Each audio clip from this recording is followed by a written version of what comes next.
Ošetrenie pier pomocou kyseliny hyalurónovej je veľmi jednoduché. Pred ošetrením nanášame anestézu formou lidokainu. Je to 3% gel.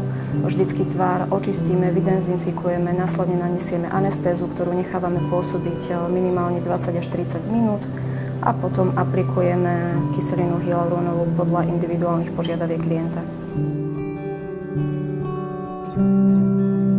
Kyselina hyalurónová je glikozaminoglykán. Je to látka, ktorá sa prirodzene vyskytuje v ľudskom tele.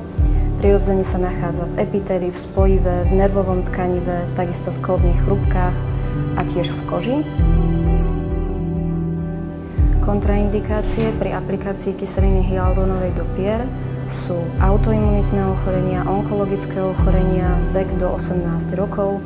Relatívna kontraindikácia je prvý, druhý deň menštruácie.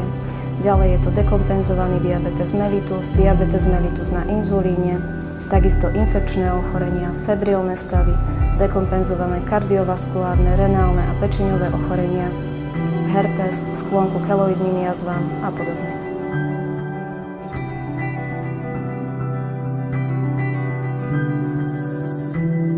Definitívny výsledok je viditeľný do týždňa a pretrváva 6 až 18 mesiacov.